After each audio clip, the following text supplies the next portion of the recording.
কিভাবে মাত্র 120 টাকায় সীতাকুণ্ড ভ্রমণ করবেন এবং ট্রেনের সকল বিস্তারিত তথ্য থাকছে এই ভিডিওতে। চলুন শুরু করা যাক। আপনি যদি ঠিক করেন ট্রেনের মাধ্যমে সীতাকুণ্ড ভ্রমণ করবেন, সেক্ষেত্রে শুধুমাত্র একটা ট্রেনই ঢাকা টু সীতাকুণ্ড ভ্রমণ করে থাকে। ট্রেনটি হচ্ছে চট্টগ্রাম মেল।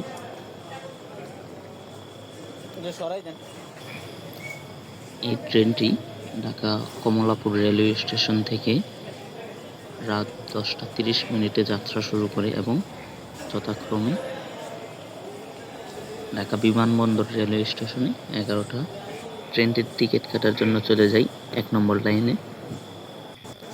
টিকিট মূল্য নেই 120 টাকা।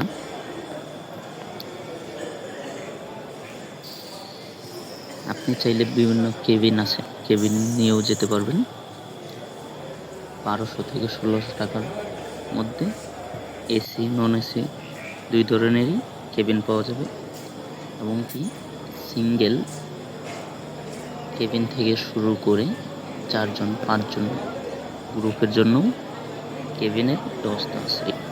আমি যেহেতু বিমানবন্দর রেলওয়ে স্টেশন থেকে যাত্রা শুরু করি, সেক্ষেত্রে ট্রেনটির টাইম শিডিউল অনুযায়ী 11টা 15 থেকে 20-এর ভিতরে থাকার কথা, কিন্তু ট্রেনটি আজকে ঢাকা বিমানবন্দর রেল স্টেশনে পৌঁছে 1টা 5 মিনিট। যেহেতু এটা লোকাল মেল ট্রেন, সেক্ষেত্রে টাইমিংটাও একটু সমস্যা হতে পারে। এই ট্রেনটিতে যাত্রীর সংখ্যা ছিল অনেক, কারণ আমি যেই দিনটাতে ভ্রমণ করি ওই দিনটা ছুটির দিন ছিল। আপনারা চেষ্টা করবেন ছুটির দিনগুলোকে এড়িয়ে ভ্রমণ করার।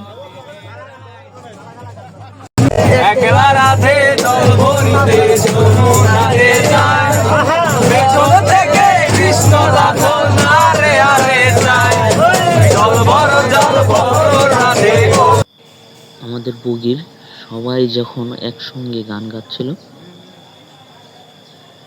দাঁড়িয়ে যাওয়ার যে বোরিং ফিলটা আসতেছিল ওইটা সবার কেটে যায়।